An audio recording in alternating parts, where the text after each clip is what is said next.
And that's a whole different aspect, because the Tatars could in no way be called Muslims, and in no stretch of the term. But we must be very careful in taking Muslims and making takfir against Muslims, especially rulers, without knowledge. If somebody, and I have to get on to the other question, really, I'm sorry brother, I really have to. If somebody makes Tawheed, Hakimiyya, a separate Tawheed in itself, like the scholars who split the Tawheed into 2 or 3, so they make it a 4th category, is this a bid'ah?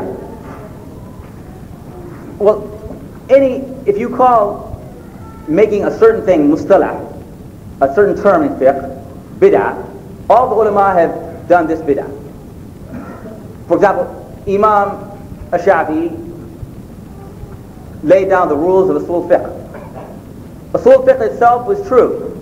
Everything in it is from the Quran and Sunnah, but nobody before Imam Shafi'i laid down these rules and terms and discussed them. And different scholars discuss things with different terms. The different madhahib have their own terminologies. All that is bid'ah by language, by the linguistic meaning of bid'ah, which is that we invent new things. This is accepted by all of Islam, like I said before. The Prophet ﷺ didn't divide Tawheed into 2 groups or 3 groups, but the Quran and Sunnah clearly discuss Tawheed in different ways, different types of Tawheed. And so the ulama in their ijtihad have divided it for the purposes of understanding it better into categories, to make it simpler to understand and learn. So that itself is not wrong. So if a person says to you, there's a kind of Tawheed which is called this or this, he has to provide the evidence for that. And if he provides evidence for that, then in no way could that be considered a wrong move. Now, as far as Hakimiyya, clearly it's talked about in the Quran and by the ulama as an example of kufr akbar and kufr asghar.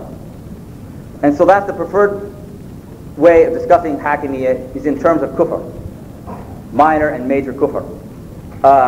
And the brother who came here and discussed Tawheed and discussed Hakimiyya's relationship with Tawheed himself said he did not make it Tawheed a separate category of Tawheed Hakimiyya. So Allah knows best about that particular brother. But anyway, if somebody says that he's wrong, they have to bring the proof. Clearly, all the ulama said that Tawheed is a matter of Iman and Kufr. Iman and Tawheed are clearly related concepts, and therefore discussing Hakimiyya in a discussion of Tawheed is not far-fetched.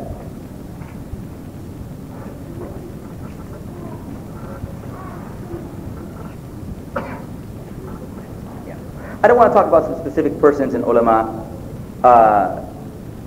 without knowledge, but if one scholar, any scholar, the greatest scholar in the world, says something, he has to provide the evidence for what he says and justify it, and we can look at both sides of it and make a decision. If we're people who have knowledge, we have some ability to reason and some knowledge of what is halal, haram, reasoning matters of usul fiqh, it's clear to us that these sheikhs are not khawarij, because a khariji is a person who calls for open rebellion against the government, taking up the sword and fighting to remove the ruler, even though that ruler is implementing Shari'ah. So in no way could somebody who tells the people not to rebel and not to take up arms, in no way could that person be called a khariji by any logical means. So if anybody said that they were, where's their proof? It doesn't matter. We don't have a pope in Islam, you know. We don't have somebody who's infallible. If some scholar claims he's infallible, then you can be sure that he's a dajjal and a liar. And alhamdulillah, there are no scholars, inshallah, who are claiming that kind of infallibility. After the Prophet ﷺ, even the Sahaba, even Umar, even Abu Bakr, they're not ma'soomeen, they're not above making a mistake. So when anybody makes a statement, let them provide the proof and look at the arguments and look at the discussion which are sometimes involved. Not all the common people, unfortunately, are capable of doing that, because we've neglected to study the ulum Islamiyya. So we're not sometimes capable, and in that case it's better for us not to get involved with those matters.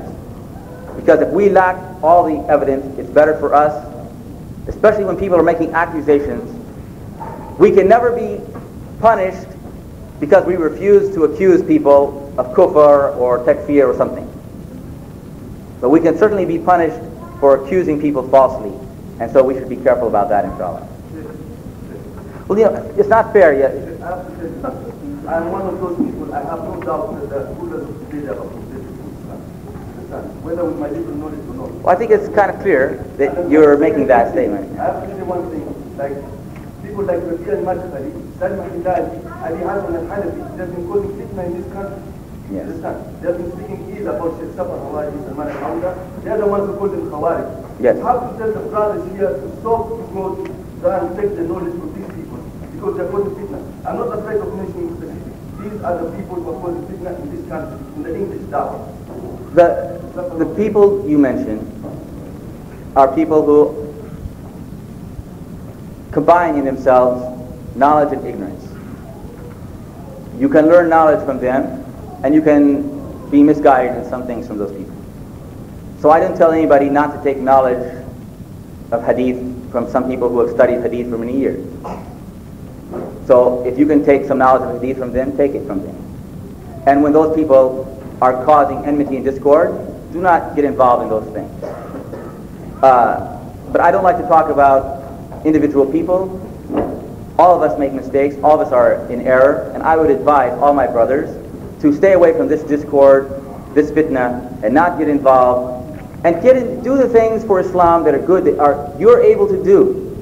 We have the ability to help our brothers in knowledge, and in money, and in support, many things that we can do that would produce good in this ummah, and we should try to do that. And not get involved in lots of silly fitness, which, believe me, will be forgotten about after a short time, and those people will have been forgotten about, and their followers, who are few anyway, will long be gone. So don't worry too much about that, inshallah, binillah. Inshallah, if we will work on behalf of our deen, Allah will give us the strength and the guidance, inshallah.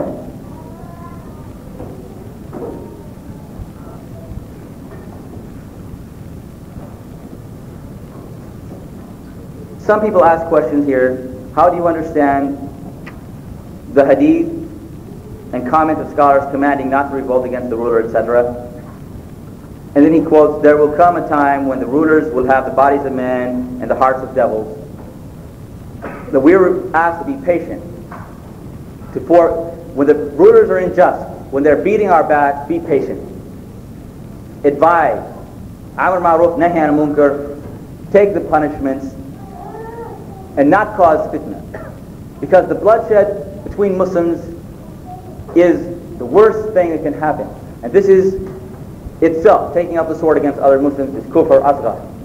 So you would be guilty of the same thing for which you are accusing the other people of doing.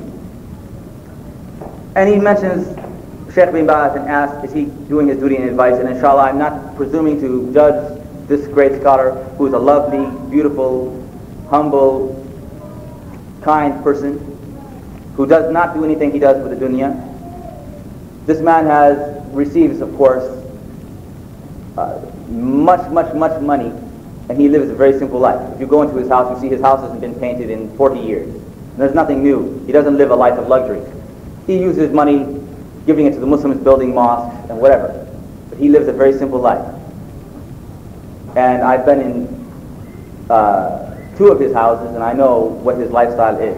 So, inshallah, he does what he believes sincerely is the right for the ummah, and he's a great scholar, and I would not presume to criticize him, and I think that we ought to respect the ulama, take their advice, and try to learn so that we can make judgments of our own about matters by learning Islamic fiqh and the reasoning process of Islam. That's very important, and this is what we are lacking today.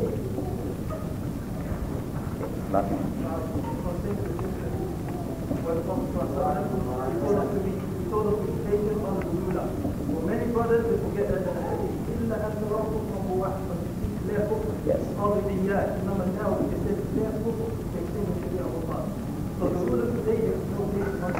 Obviously,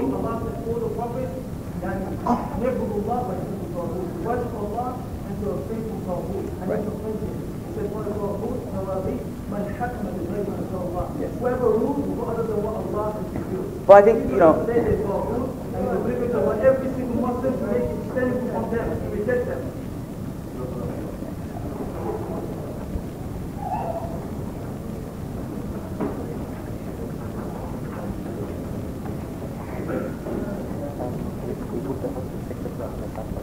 okay.